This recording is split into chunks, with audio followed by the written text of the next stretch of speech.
Carries. Next item on the agenda is Resolution 2022-0102, introduced by Commissioner DeWitt. Thank you, Mr. Chairman. We're going to read this resolution, and once we get it read in and seconded, then we'll have some discussion on it.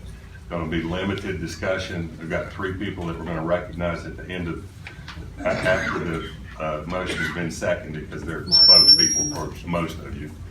There's also one other thing I want to say before we do this. In the last paragraph, I'm going to change some wording, and I'll read it when I get down there. So, just to make it a little bit more legal. To the Honorable Rick Brewer, Chairman, and members of the Hawkins County Board of Commission in regular session, met this 24th day of January 2022. Resolution reference declaring Hawkins County a constitutional sanctuary county.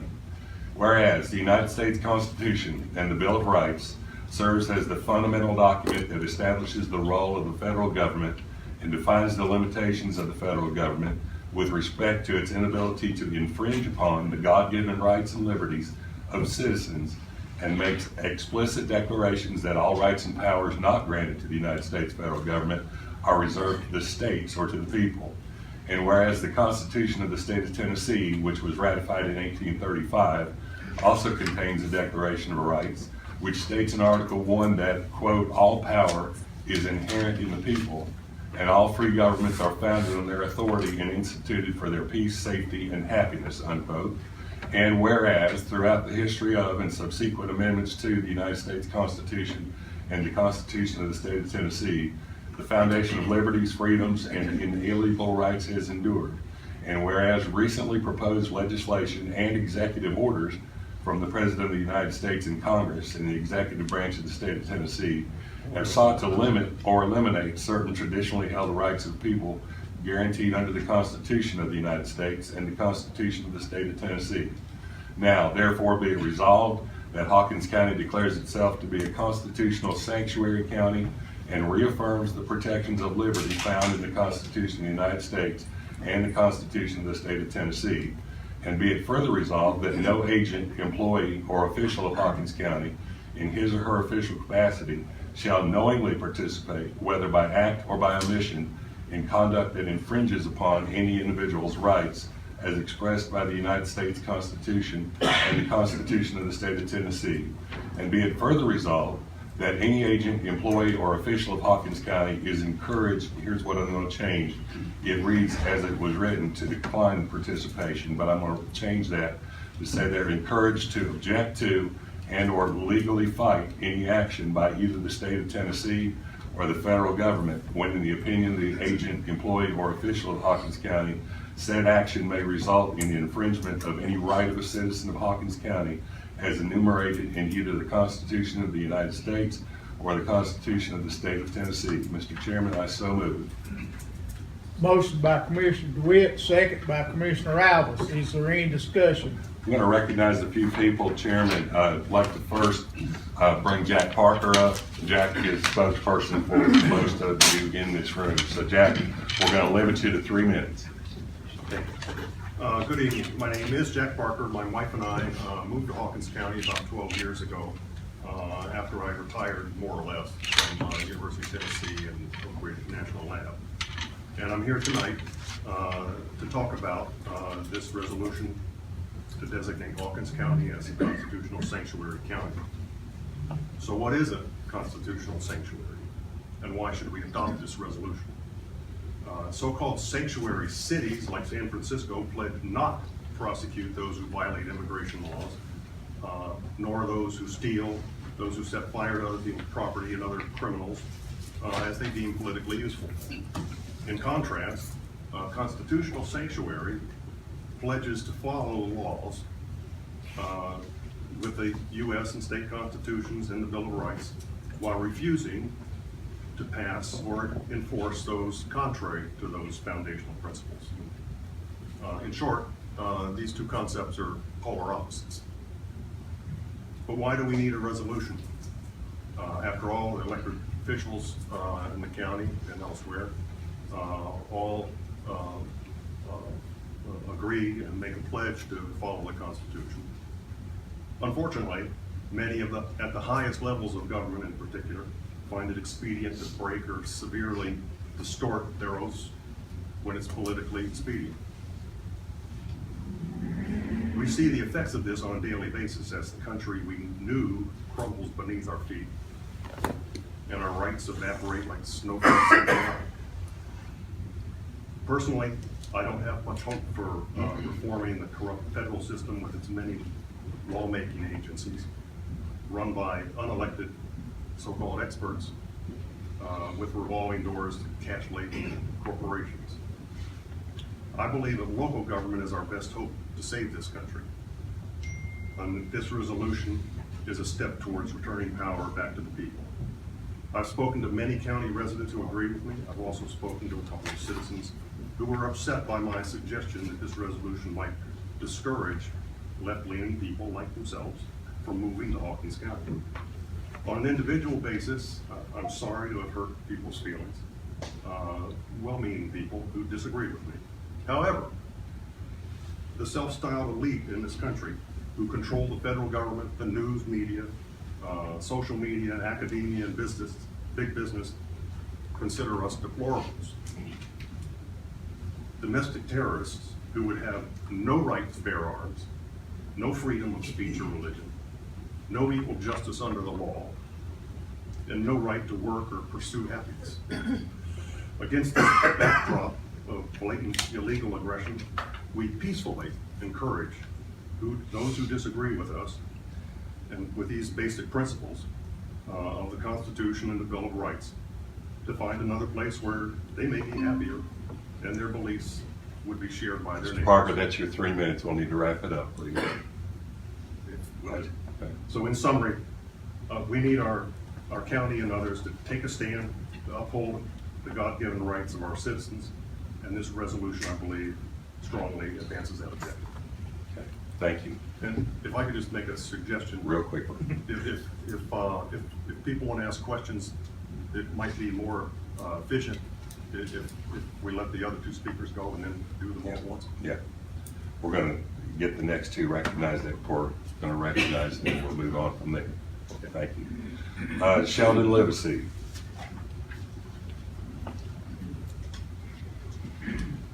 Sheldon, same thing. You've got 3 minutes, and I've spent 3 minutes saying hello to you before, so I know it's Amen, brother. Amen. Thank you, commissioners, for the work you do for our county. If I were Reverend Peter Muhlenberg in 1776, I'd be preaching a fiery message from Ecclesiastes 3. There's a time for everything. And this is a time we conclude that we should stand around our county and protect the rights that we've been given by God. Muhlenberg understood the sacrifices of those early colonists.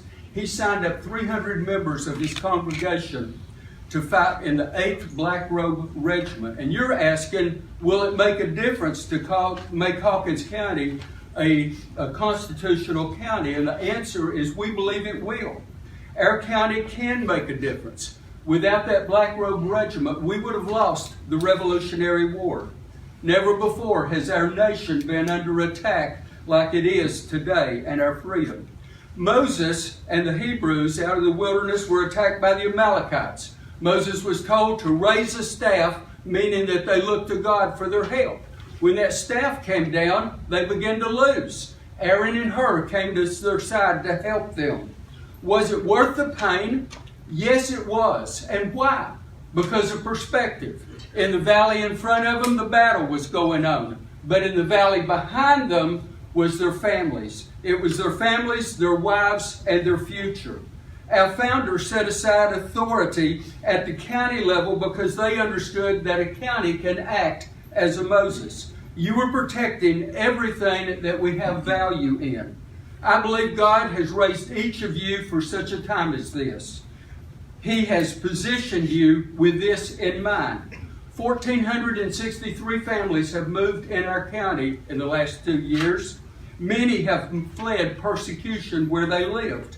Our residents need us to protect them. These newcomers need us to protect them. Our children and our grandchildren need us to protect them. In that document of the 57 founders, pledging their lives, fortunes, and their sacred honor to provide for us truths that are self-evident, that all men are created equal, endowed with their Creator with unalienable rights of life, liberty, and the pursuit of happiness. We have the opportunity to take these words seriously and be a government that will stand on God's principles, protecting the freedoms of those that live here. And lastly, it's going to take more than you. It's going to take us standing beside you and for you and supporting you and praying for you. But I believe if we do this together, God will stand for us. Thank you.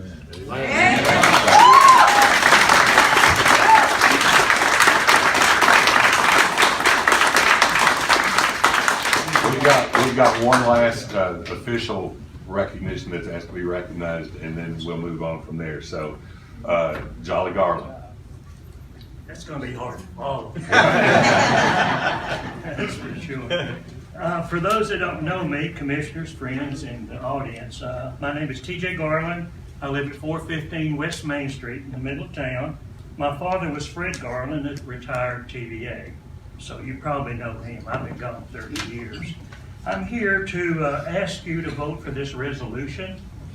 In 1803, Thomas Jefferson and James Madison had a disagreement on lame duck appointments. Well, it got a little out of hand and it went to the Supreme Court. Scholars believe, like some of these lawyers here, that it was the single most important decision in American constitutional law. I'm going to tell you why. It was Marbury versus Madison. I'm hoarse, I'm sorry. I've been talking all day. It was Marbury versus Madison, 5 U.S. 137. Justice John Marshall's landmark decision established that the U.S. Constitution is actual law and not just a statement of political principle. It also defined the boundary between the executive and the judicial branches of government, which is real important today. Summed up, Marbury versus Madison declares that any law repugnant to the Constitution is null and void. It has not been repealed. I believe you commissioners, like myself twice, swore an oath to the Constitution to support and defend our Constitution. And we are asking that you reaffirm that oath tonight. Thank you.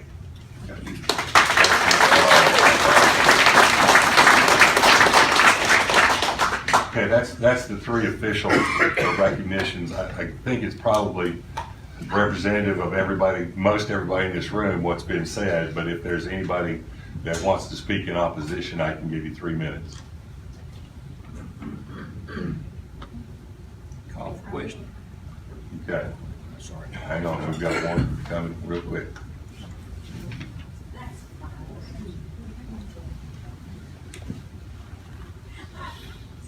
Let us know your name and Bobby Smith, okay.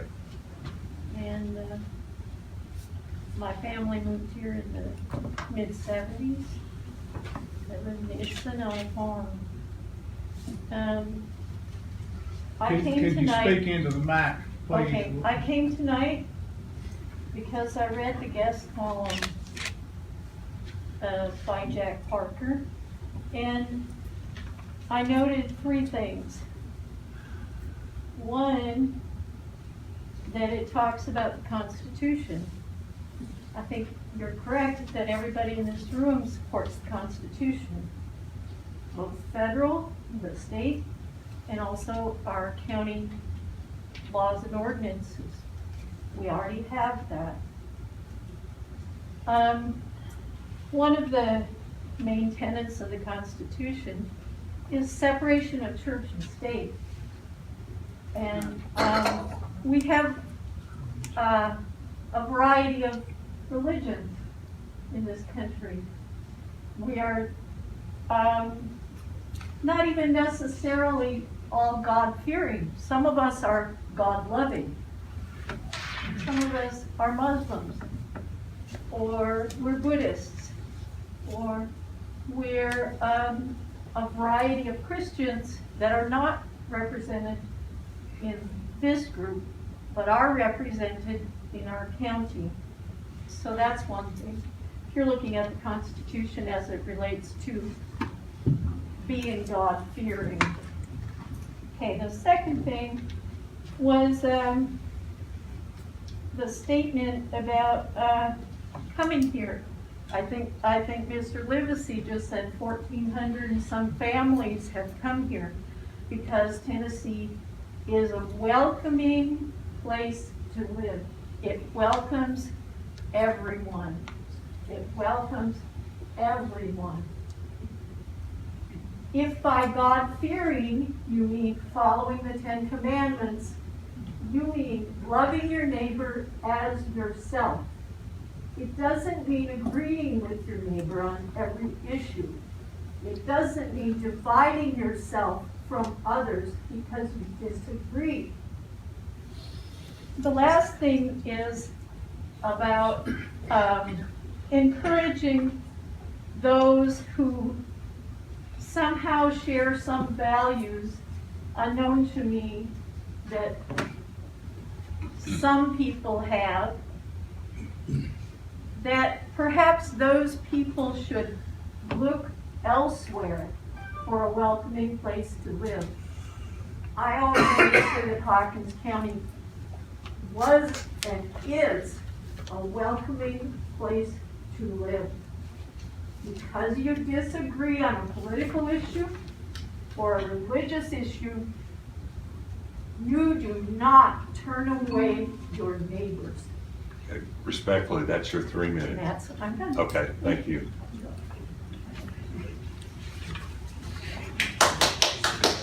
Is there any other discussion? Are Any you further ready? questions or discussions? I have one right here. I might just say 15 seconds. Real quick. I moved here from Washington State to escape the tyranny because the Constitution is not being respected in Washington State.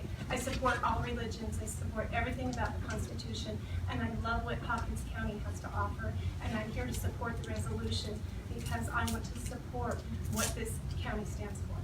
Thank you. You recognize Commissioner Bridgman? Yes, Mr. Chairman. A lot's going on in our country, and I know there's a great movement to have sanctuary cities, have sanctuary counties, even sanctuary states, because we all fear what's going on. We have very little control over.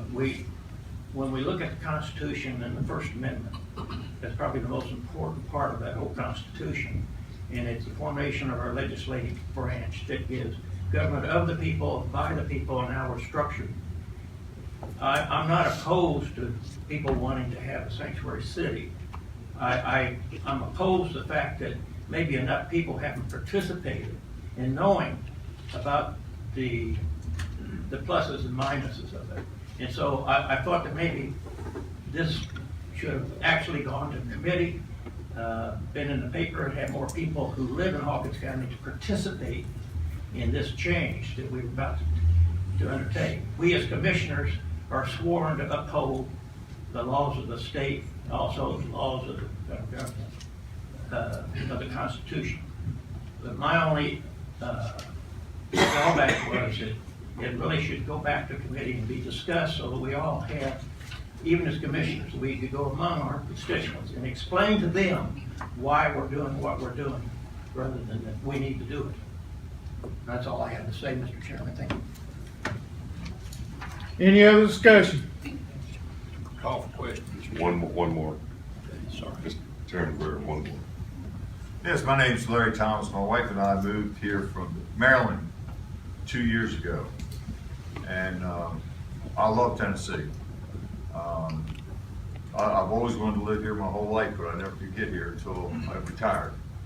And I love the people here in Tennessee. It's a great place to live, great place. I don't know of anybody here that doesn't love their neighbor. I mean, I hear this, but I'm around people are friendly. All we're asking here is to protect our constitutional rights from a government that wants to steal them away from us. And you need to understand, once you allow it to start, you will never be able to stop it. It will run through this country like a plague. You think coronavirus was bad? No. When they start taking our rights, you might as well just your children are gonna have nothing. Our grandchildren are gonna have nothing. right. It's important we leave legacies for our kids and our grandchildren. That they can know we stood up and did the right thing in our life for them. Thank you for hearing me. Thank you. Everyone ready to vote?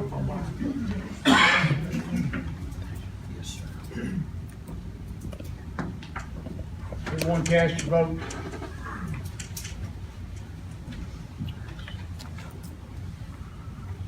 $18 yes, 1 abstain, 2 absent.